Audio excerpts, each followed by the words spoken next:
Hey guys, this is Odette Rivera, licensed professional counselor, and today I want to have a chat with you on Jennette McCurdy's new book, I'm Glad My Mom Died.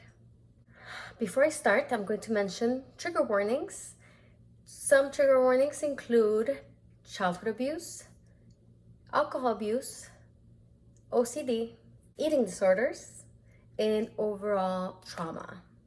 So for those people that might not be in a good place right now or in a healthy place, those people that haven't worked on trauma issues, those people that are in the journey of healing, this can be a little triggering. So I do want to be respectful of your experiences and where in the healing process you guys all are in.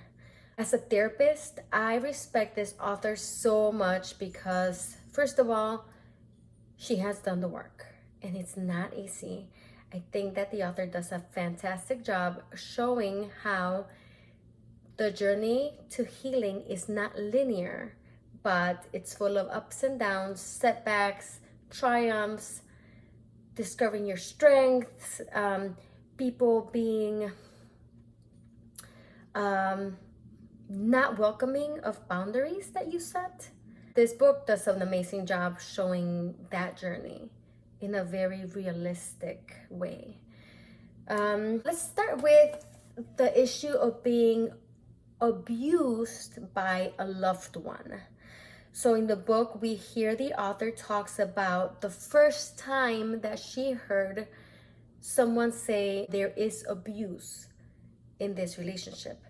Her reaction was to walk away from her therapist's office and not come back. And that's okay. There's no shame in that. There's two things I'm going to talk about when it comes to this situation. Most of the times, the abuse that we endure comes from people that we love, right? We are taught that strangers are dangerous, that strangers are going to hurt us. And it's not always the case. In fact, most of the time, there are people that we have intimate relationships with or close relationships with that hurt us. We see it in domestic violence, we see it in child abuse, we see it in sexual abuse. It's people that are close to us. Not to say that, it happens in every situation, no, but it's actually very common when it comes to being a survivor of abuse. When we are in the middle of the abuse, especially by someone that we love, it's very difficult to admit it, right? And in fact, when other people tell us, hey, this is not healthy, this person is being abusive, we might get mad at them because how dare they tumble this pedestal that we have placed this person on. So there's a certain threat when people want to open our eyes. That's one. Second, it's okay to set boundaries with your therapist. If you're not ready to hear, hey, there's abuse in this relationship, you can always tell your therapist, hey, I'm not ready to go there, right? The therapeutic relationship is one where we want to teach our clients and empower our clients to have healthy and safe relationships. I always tell my clients, and I learned this from a mentor, one, you have the right to be treated with dignity and respect by me, by the staff in this office, and by everyone here in this environment. But most of all, you have the right to be treated with dignity and respect outside of this office. But if this is the only place where you can get it, we will make sure that you get it. You have the right to complain. You have the right to complain to me. You have the right to complain to my supervisor. You have the right to complain to a board, to my professional board. That's your right, right? If you feel like you haven't been treated with dignity and respect or that your rights were violated, you have those rights. And you have the right to set boundaries. We are taught that people in positions of power are to be respected and obeyed, right? The therapeutic relationship is one where there is no real know-it-all, right? You are the expert of your own life. You're the expert of your own experiences. I'm just here as a vehicle of healing and change. So if you ever feel like your counselor made a question that you're not ready to answer, you can always tell your therapist, I'm not ready. Let's not go there yet, right? You also have the right to ghost your therapist. It's not always pleasant, and as therapists, we have to cope with that because it is difficult not to ever see you again, and sometimes we question what happened to you. But most of all, this is about you, not about us. So this is about you and your well-being. If that's what you need to do, that's fine. Do it. Just know that you have the opportunity and the right to be honest with us, and you will not be hurt in the process. Now, this is most therapists. You know, if you see red flags in the relationship with your therapist, because there are sometimes not the most ethical therapist, look for another therapist, right? But most of us have this ethical standard of doing no harm and always abiding by what's best for our clients. So if you need to set a boundary, if you need to leave our office, if you need not to see us again, that's your right. As a matter of fact, if you tell us, hey, I'm not ready to touch this subject, or I'm not comfortable answering this question, I actually feel very proud of my clients when they say that. Why? Because they are finding that voice that maybe they didn't have or they don't have in other relationships. You can also tell me, okay, remember that question that you asked me a few days ago or a few weeks ago? Now I'm ready. So you have say in your therapeutic process. She talks about how we glorify parental figures. I hear it all the time. Moms are saints. Do not question your mother. Do not blah, blah, blah. No. Parents are humans. And I'm a parent. That's my cat, I'm sorry. So I say, you know, as a parent, I try to do my best. I have made mistakes. And no, parents don't always know better. Why? Because when I give birth to a child, or when someone adopts a child, or when someone does the parenting work for somebody else, there is no holy lights and angels singing and telling us, oh, now you know better, and now you can raise a child in a perfect way. We all kind of do what we can, right? And some people don't know better. Does a child deserve better? Absolutely. But parents don't always know best. So let's hold parents as humans who make mistakes, who learn as we go, who can unfortunately cause a lot of trauma and pain, especially if we haven't done our own work in our experiences that we've had that have caused us trauma or pain. With that being said, we see in this case Jennette McCurdy's mom hasn't done the work. She hasn't even acknowledged her experiences. She actually flat out says no when people tell her to seek help. Also, we see in the book that Jennette McCurdy tries to always save mom. This is a parentified child. A child, I'm going to say something else about this. A child should never feel the responsibility to save the parents or save the siblings. It is not a child's responsibility. A child's responsibility is to be a child.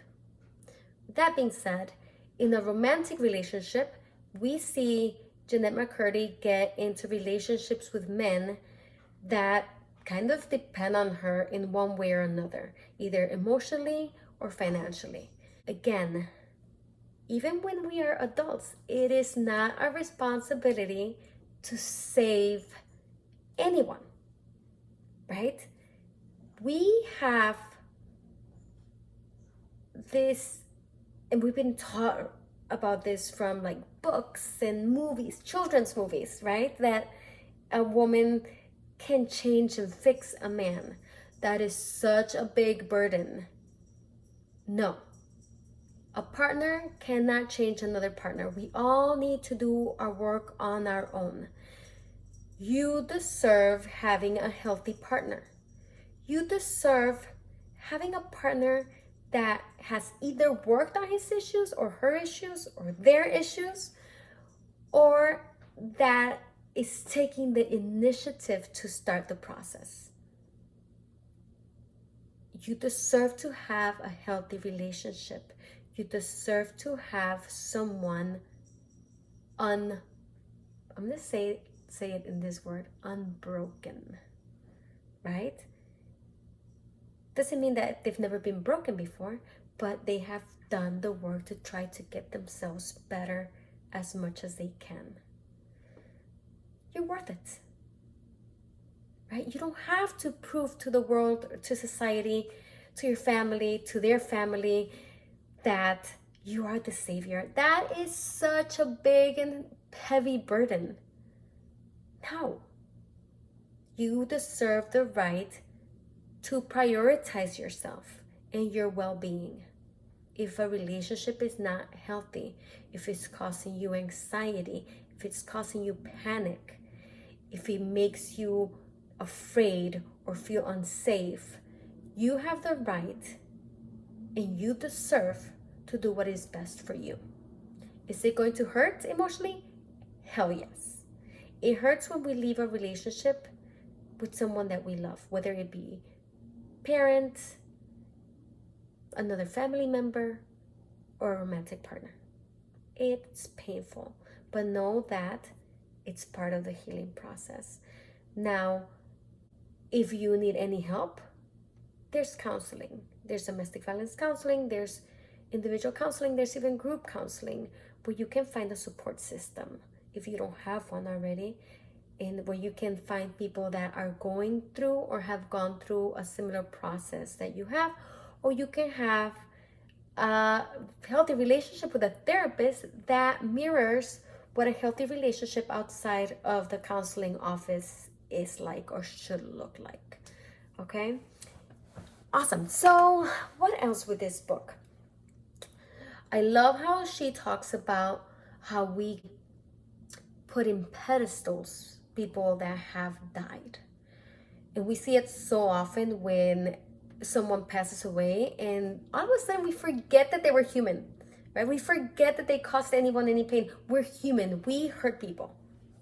Everybody does. Nobody's the perfect parent. Nobody's the perfect child. Nobody's the perfect grandmother, grandfather. But when someone dies, we forget what made them human. And all of a sudden, they are wonderful, the perfect husband, the perfect daughter, the perfect sister, the perfect son. And that's okay. We can love someone and recognize that they're not healthy or that they were not the best father, neighbor, friend, brother, sister, whatever it is. It's difficult, and it's almost made as sinful to talk about the pain that people that have passed away have caused, and recognize that maybe a person was a good father but a terrible husband, or maybe they were an amazing neighbor but a terrible father, right? Or they had mistakes, and that's fine. Now, in a healthy relationship doesn't mean that we're going to have someone perfect. It means that whatever quirks that they have or whatever imperfections they have are not going to be threatening to us. And it's something that we are willing to negotiate, right? That is something that's not going to humiliate us or put us in danger, right? It's different saying like, oh my God, you do get on my nerves sometimes, but I love you, than I am afraid of you and I love you. So that is the book. Please leave comments or questions. I would love to engage with you. And remember, therapists are here for you. Therapists are like shoes. If you don't feel comfortable with one, look for another one. You can always change. The therapist is not someone that you have to stay with if they're not the right one for you. Check in my bio. If you ever want to meet me for session, my information's there. If you have any questions on how to look for a therapist, feel free to reach me. And see you here in this platform, Instagram, Facebook, or in the counseling room.